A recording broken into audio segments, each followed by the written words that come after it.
मैं गड़बड़ आदमी पहले भी नहीं था, समझ है अपनी अपनी। ये हमारा विषय नहीं है कौन प्रचार करेगा कौन नहीं करेगा, ये मैं निर्णय लेने की हैसियत में नहीं हूँ। बिहार चुनाव का परिणाम बता सकता हूँ। वहाँ सरकार बनेगी भाजपा और नीतीश गठबंधन की पूर्ण बहुमत की सरकार बन रही है। पारिवारिक मैटर है, कोर्ट में चल रहा है, तो उसमें सुभाष त्रिपाठी क्या कर सकते हैं, विभूषण सिंह क्या कर सकते हैं। देखिए कार्यक्रम चल रहे हैं, लगातार कार्यक्रम चल रहे हैं, और जो भी कार्यक्रम चलते हैं परमिशन से चलते हैं। और उस समय का जो शिक्षा का स्तर था, जालौन शिक्षा के क्षेत्र में सबसे पीछे था, पीछे से सेकंड नंबर पर बहराइच था और तीसरे नंबर पर गोंडा था। तब गोंडा बलरामपुर एक होता था और बहराइच और श्रावस्ती एक होता था। उस समय मैंने एक नारा दिया, स्वस्थ गोंडा, साक्षर गोंडा, हरा भरा गोंडा, जो समय के साथ चल करके, चूंकि मैं मंडल के प्रत्येक क्षेत्र से सांसद रहा, तो मैंने इस नारे को कर दिया स्वस्थ देवीपाटन मंडल, साक्षर देवीपाटन मंडल और हरा भरा देवीपाटन मंडल। और आज लगभग 24 वर्ष से मेरा यह प्रयास चल रहा है। आज विशेषरगंज और पयागपुर ब्लॉक के जो हाई स्कूल इंटर के प्रथम स्थान प्राप्त करने वाले बच्चे हैं, उनका स्वागत किया गया, मेडल दिया गया, सर्टिफिकेट दिया गया, और पयागपुर विधायक जी ने कुछ आशीर्वचन अपना रखा, सुभाष जी ने। हमने भी जो हमारा कुछ अनुभव है, पता नहीं वो बच्चों के काम आता है कि नहीं आता है, लेकिन मुझे लगता है कि ये बात रखनी चाहिए। तो इस अभियान का 2025 का ये अभियान इस समय चल रहा है। 16 ब्लॉक अभी तक कंप्लीट हुए हैं और मंडल के प्रत्येक ब्लॉक के बच्चों को हमें सम्मानित करना है। उसी क्रम में ये कार्यक्रम था। मंडल आपको देवीपाटन मंडल का बंधुमान भी कहा जाता है। अभी एक आपका बयान चर्चा में आया कि पढ़ने लिखने की आवश्यकता नहीं है और सोर्सिंग पे नौकरी मिल रही है। वो बयान पूरा सुना नहीं लोगों ने जी। हमारा, चूंकि मीडिया का युग है और अपने अपने मतलब से लोग अपने अपने मतलब की बात करते हैं। मेरा बयान ये था कि सबसे पहले हमें स्वास्थ्य का ध्यान रखना चाहिए। सबसे प्रथम निरोगी काया, मतलब हम स्वस्थ रहें, हमारा परिवार स्वस्थ रहे, और उसके बाद शिक्षा पर ध्यान देना चाहिए, क्योंकि स्वस्थ शरीर में ही स्वस्थ दिमाग का निवास होता है। इसलिए प्रत्येक व्यक्ति का, आपके माध्यम से मैं कहना चाहूँगा कि प्रत्येक व्यक्ति का पहले अपना परिवार के स्वास्थ्य पर ध्यान होना चाहिए और तब शिक्षा पर ध्यान होना चाहिए। नेताजी भोजपुरी एक्टर हैं पवन सिंह, उनकी पत्नी ने आपसे मदद की गुहार लगाई है, क्या बताना चाहेंगे? ये घरेलू मामला है, और जहाँ तक मुझे मालूम है कि डिफर्मेशन सूट एक बलिया में चल रहा है, एक शायद बिहार में कहीं चल रहा है, और कुछ आपसी बातचीत भी चल रही है। और जहाँ तक मुझे जानकारी है कि दो जगह ये प्रकरण कोर्ट के विचाराधीन है। तो ऐसे समय में आकर के ये जो लखनऊ के अंदर एक दृश्य दिखाई पड़ा है, ये लगता है किसी का षड्यंत्र है। नेताजी, दिल्ली में चीफ जस्टिस सुप्रीम कोर्ट के न्यायाधीश पर जूता मारने की बात कैसे लगी है? क्या है ये? कोई सिरफिरा है, तमाम सिरफिरे हैं, कर सकते हैं, ये होंगे। वो आए थे निशा पार्टी के अध्यक्ष हैं, उन्हें यहाँ पर तमाम मीटिंगें की, निशा पार्टी में जोड़ने की कितना छूट की मांग?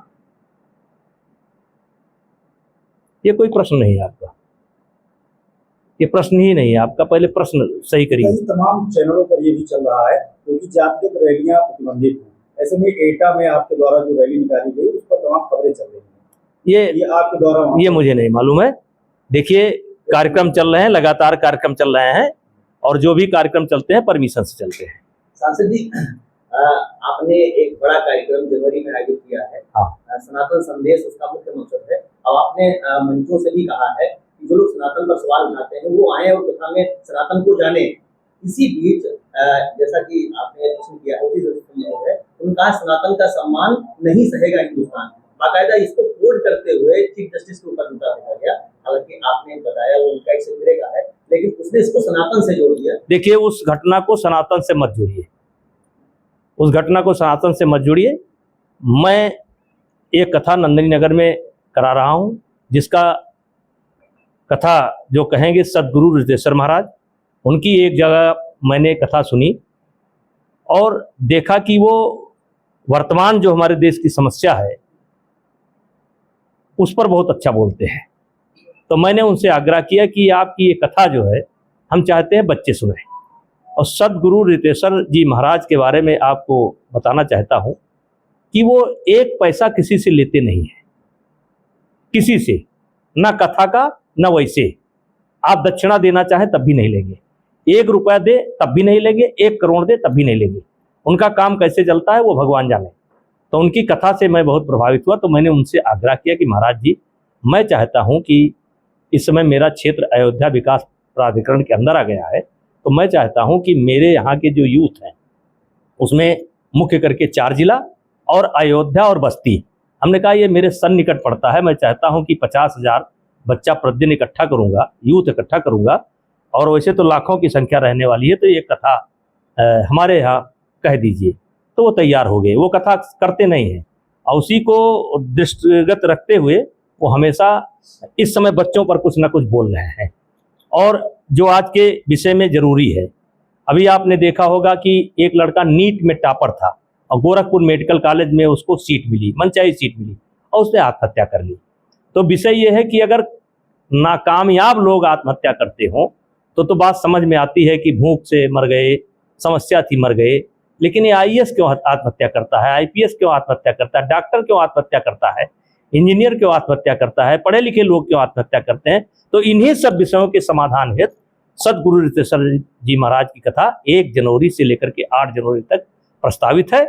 और आपके चैनल के माध्यम से मैं आग्रह करूंगा, जो भी व्यवस्था हमसे बन सकती है हम करेंगे, लेकिन उसमें आप लोगों की भागीदारी होना चाहिए। एक बड़ा सवाल ये है कि ब्रजभूषण सिंह का जो पहले का रूप था मंचों पर एकदम दूसरे तरीके से आ रहा है, और आध्यात्मिक चर्चा, समाज में सुधार की बात, जैसा हमने अभी देखा है कि आप लगातार 1 घंटे के भाषण में आपने एक पॉलिटिकल बात नहीं करी है, केवल जीवन को लेकर के कैसे उसके अंदर सुधार। अगर आपने मेरे भाषण को पहले भी सुना होगा तो बच्चों के कार्यक्रम में हम कई वर्ष से, लगभग 22-24 वर्ष से ये कार्यक्रम करते हैं।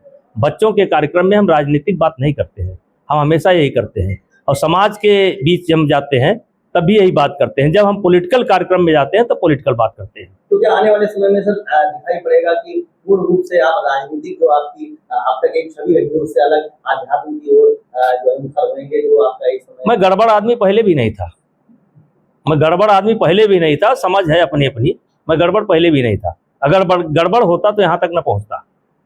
अगर मेरी विचारधारा गलत होती तो मैं यहाँ तक न पहुँचता।